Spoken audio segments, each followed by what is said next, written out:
지구상의 6개 대륙 중 가장 늦게 위기를 맞이한 중남미 지역에서도 한국에게 도움을 요청하고 있습니다.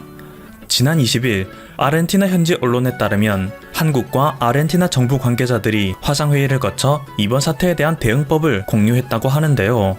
이것은 아르헨티나 정부에서 한국 측에 먼저 요청한 것으로 자기 진단 등 어플을 이용한 솔루션에 크게 관심을 갖고 있으며 아직 확산 초기이기에 한국의 모델을 도입하여 확실하게 통제하고자 하는 의지를 드러냈다고 합니다. 멕시코 역시 한국식 대응 도입에 적극적인 태도를 보였습니다. 할리스코 주연방 하원 의원인 토나티의 의원은 한국 대사관을 통하여 한국의 대응 능력은 놀랍다, 정보를 공유해주길 바란다 라는 의지를 밝혔다고 하죠. 한편 세계적인 베스트셀러 사피엔스, 유인원에서 사이보그까지의 작가이자 이스라엘의 역사학 교수인 유발 노아 하라리가 지난 20일 파이낸셜 타임즈에 기고한 글이 화제가 되고 있습니다. 그는 현 사태가 인류의 역사에서 매우 중요한 변곡점이 될 것이라고 하는데요. 지금부터 그 내용을 소개해드리겠습니다. 우선 그는 현재 인류가 맞닥뜨리고 있는 글로벌 위기가 지금 세대가 겪는 최대의 위기가 될 수 있다고 합니다. 그리고 지금부터 정부와 기계인이 내리는 선택에 따라 앞으로의 세계가 결정될 것이라고 하는데요. 단순히 보건에 국한되지 않고 경제와 정치 그리고 문화를 바꿀 것이라고 하죠. 역사가 늘 우리에게 증명했듯이 지금 사태에서 이루어지는 모든 긴급 처방은 천천히 이루어지던 모든 역사적 과정을 가속화시킬 것이라고 합니다. 평소라면 수년간의 심의를 거쳐야 했던 결정들이 긴급 상황이라는 명분하에 몇 시간 만에 이루어지죠. 아무것도 하지 않은 것보다는 낫다는 미명 아래 성숙되지 못하고 위험할 수도 있는 기술이 바로 도입됩니다. 한 국가 전체가 사회적 실험을 위한 피실험체가 될 수도 있죠. 그리고 이러한 상황 속에서 인류는 두 가지 선택을 해야 합니다. 첫째는 전체주의적인 감시체제와 시민적 역량 강화 사이의 선택. 둘째는 민족주의적 고립과 글로벌 연대 사이에서의 선택. 과거 소련의 사회주의가 매우 강력한 힘을 지녔을 때조차 사람들을 감시하는 것이 주임무였던 KGB가 2억 4천만 명의 인민들을 24시간 감시하는 것은 불가능했습니다. 하지만 현재는 기술의 발달로 인해 그 모든 것이 가능해지고 있죠. 가장 돋보이는 것은 역시 중국입니다. 그들은 수많은 CCTV와 스마트폰을 통해 개인의 일거수일투족을 감시합니다. 체온을 재고 건강 상태를 보고하는 것을 강제화함으로써 중국은 신속한 통제가 가능했죠.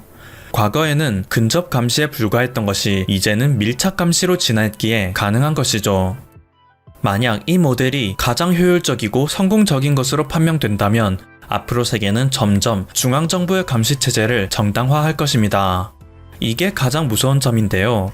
과학으로는 도저히 정복할 수 없을 것이라고 여겨졌던 분노와 기쁨, 지루함과 사랑 등의 감정조차 현 시대에 이르러서는 단지 감기나 발열처럼 생물학적 현상 중 하나에 불과하다는 사실이 밝혀지고 있기 때문입니다.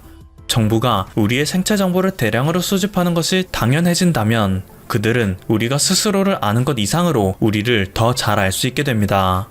우리의 감정을 예측할 수도 있을 것이고 조작할 수도 있을 테죠. 일각에서는 아주 긴급한 위기 상황에서만 일시적으로 사용하면 되지 않느냐 라고 되물을 수도 있을 테지만 그건 사실상 불가능하다고 합니다. 이미 역사가 증명했듯이 급격한 사회적 변화가 이끌어낸 기술의 발달과 인식의 변화는 이후 세계에서 당연시 여겨지니까요. 사람들에게 건강과 개인정보 중 무엇을 택할 것인가 라고 물어보면 대부분 건강을 택할 것이 당연하기에 이러한 전체주의적 감시체제는 우리에게 자연스럽게 스며들어 알게 모르게 모든 행위를 정당화시켜 나갈 것이라고 하죠. 이는 곧 세계의 미래가 자유민주주의를 버리고 사회주의, 전체주의의 흐름으로 변모되는 무서운 결과를 낳을 수도 있다는 의미입니다. 하지만 다행히도 이것을 막을 수 있는 방법이 있다고 합니다. 사람들은 건강과 개인정보를 모두 누릴 수 있는 권리가 있으며 그것은 시민적 역량 강화를 통해서 가능하다고 하는데요. 최근 위기에 대응하는데 가장 성공적이었던 한국, 대만, 그리고 싱가포르를 통해 그것을 배울 수 있다고 하죠. 이들 국가들 또한 추적을 위한 시스템을 적극 활용하였지만 그것보다 중요하게 여긴 것이 폭넓은 테스트, 투명한 정보 공개, 그리고 시민들의 자발적 참여였습니다. 사람들의 협조를 이끌어내는데 중앙 집권적 감시와 무서운 처벌만이 만능은 아닙니다. 그저 사람들에게 과학적인 팩트를 제공하면 사람들은 정부에게 신뢰를 보낼 것이죠. 빅브라더의 감시 없이도 시민들이 올바른 선택을 할 수 있는 겁니다. 스스로 이익을 알고 정보를 숙지하는 시민들은 무지하게 감시받는 대중보다 훨씬 강력하고 효율적이죠. 당장 수많은 병을 예방하는 행위인 손으로 비누 씻기도 마찬가지입니다. 우리는 비누 경찰이 들이닥칠 것을 염려하여 비누로 손을 깨끗이 씻는 것이 아닙니다. 바이러스와 세균이 존재함을 알고 이것이 병을 일으킨다는 것을 알기에 오늘도 수억 명의 사람들은 매일 비누로 손을 깨끗이 씻는 것이죠. 두 번째 중요한 선택은 민족주의적 고립과 글로벌 연대 사이에서의 선택입니다. 현재 발생하는 경제 위기가 무엇보다 증폭되는 이유는 이미 형성되어 있는 글로벌 밸류 체인에 큰 타격이 될 것으로 예상되기 때문입니다. 때문에 이것을 해결하기 위한 가장 좋은 방법은 글로벌 공조입니다. 중국은 처음에 오직 은폐를 통해서 그것을 저지하였지만 이후 한국에서는 자국에서 수많은 데이터를 쌓아 전 세계에 그것을 투명하게 공개하였습니다. 그리고 현재 세계의 수많은 국가들은 한국 정부로부터 각종 정책을 수립할 수 있는 조언을 구하고 있죠. 국가들은 현재 벌어지고 있는 모든 사태에 대한 정보를 투명하게 공유할 필요가 있고 겸손하게 조언을 구할 필요가 있습니다. 그리고 주고받는 데이터를 신뢰할 수 있어야 하고 교훈을 얻을 수 있어야 하죠. 또한 세계 각지에 불평등하게 분배되어 있고 생산되고 있는 모든 의료 물자를 글로벌 차원에서 생산하고 배분할 수 있어야 합니다. 특히 테스트기와 호흡기 관련 물자가 중요하죠. 현재 중국이 마스크를 무기로 미국에게 고지를 점령하려는 태도보다 하루라도 빨리 그들의 노하우가 담긴 키트를 수출하려고 하는 한국과도 같은 국가의 태도를 본받아야 한다는 것이죠. 전쟁이 발생했을 시 국가들이 전략 사업을 국유화하는 것과 마찬가지로 현재 위기를 전쟁의 적으로 여겨 이것에 대항하기 위한 모든 물자를 인류화할 필요가 있습니다. 부유한 국가는 가난한 국가에게 물자를 지원하고 피해가 적은 국가는 타국의 의료진을 파견함으로써 사람들을 구할 뿐 아니라 귀중한 경험을 얻을 수 있죠. 그리고 결국 추후 자국에 또 다른 피해가 발생했을 때 다른 국가들이 자국을 도울 것이라는 확신이 생기는 것입니다. 경제전선에서 또한 글로벌 협력이 필수적입니다. 현재 국가들이 자기만 살자고 타국을 고려하지 않고 행동한다면 글로벌 밸류 체인의 특성상 더 큰 혼란과 위기를 초래할 뿐이죠. 과학자, 의사, 기자, 정치인, 기업인들은 지속적으로 국경을 왕래하며 교류해야 합니다.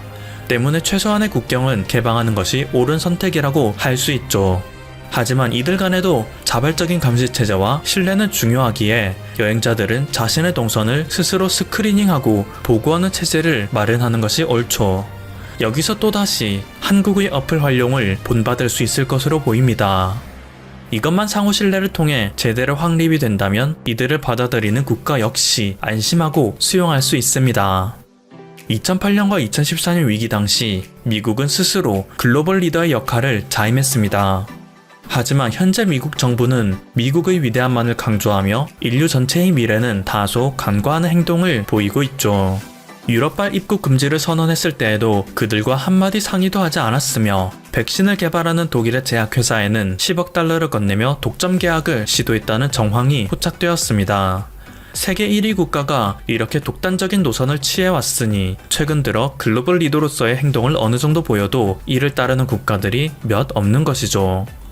이번 위기는 인류를 분열시킬지 단합시킬지를 결정할 아주 중요한 위기이자 기회가 될 것으로 보입니다. 만약 우리가 분열을 선택한다면 위기는 더욱 장기화될 것이며 다가오는 미래에 더 큰 재앙을 맞이할 것이지만 단합을 택한다면 인류는 이번 사태에 대한 승리를 거두는 것뿐 아니라 21세기의 모든 전염병을 상대로 승리를 했다는 성과를 보게 될 것입니다. 현재 중국에서는 자신들의 체제만이 이번 사태를 극복하는데 유일한 해답이라고 이야기하고 있으며 자유민주주의는 이것에 큰 어려움과 한계를 느낄 것이라고 말합니다.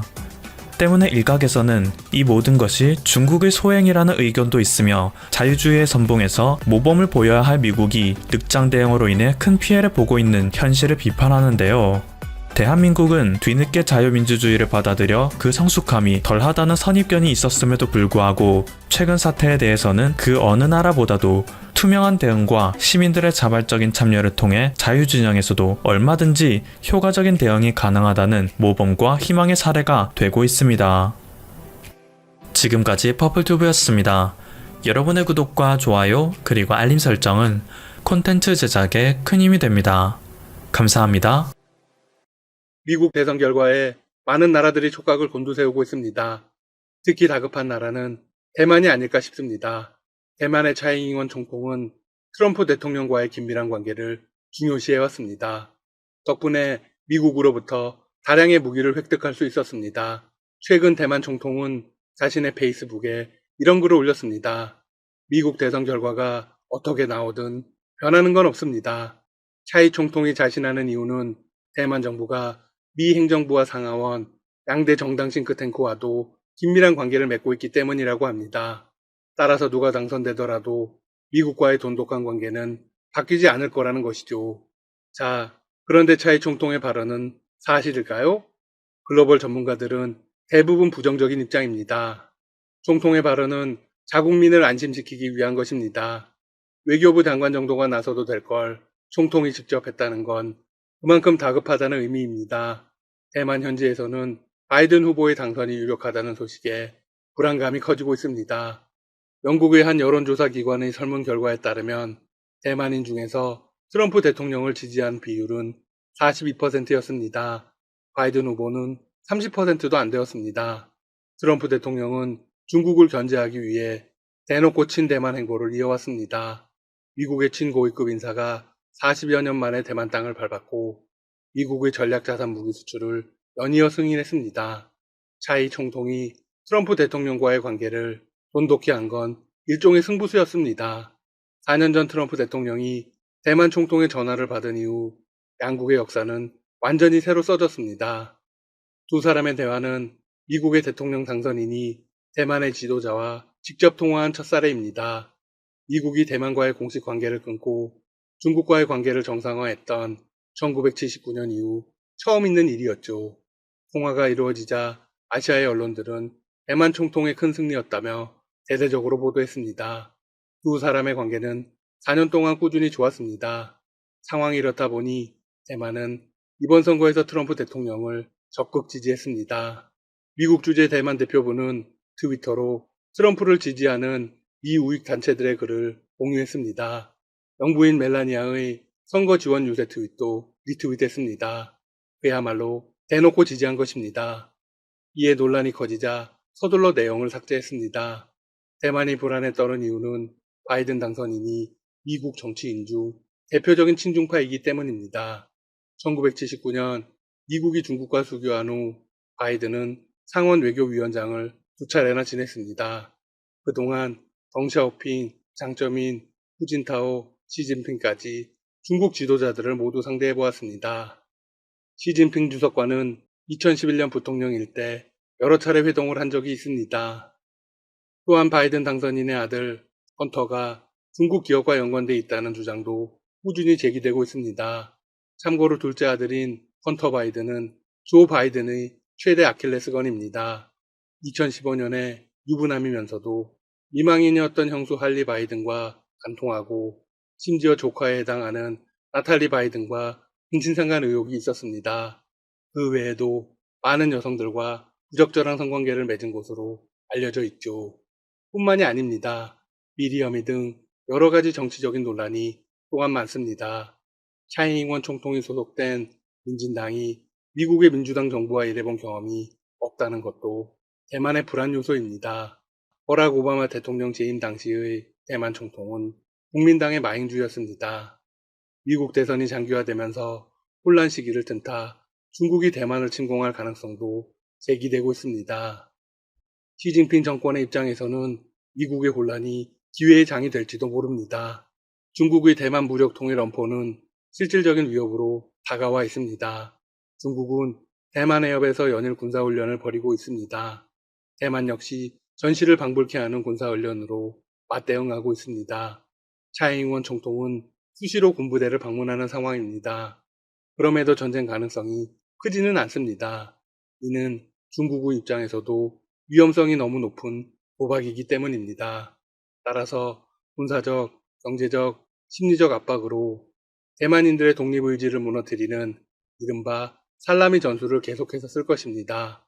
중국의 입장에서는 대만 방공식별구역 침범, 대만 해협 대규모 군사훈련 등 대만을 위협할 수 있는 수단이 다양합니다. 대만에게 불안 요소만 있는 것은 아닙니다. 1979년 미국은 중국과 수교를 맺고 대만과 단교했습니다. 당시 대만 관계법 제정을 적극 지지한 것이 바이든 당선인이었습니다. 당시 찬성표를 던진 85명의 상원 의원들 중 한 명이었습니다. 이는 일본 언론들이 전한 내용입니다. 바이든은 중국에 맞서 대만을 지켜야 한다는 쪽이었습니다.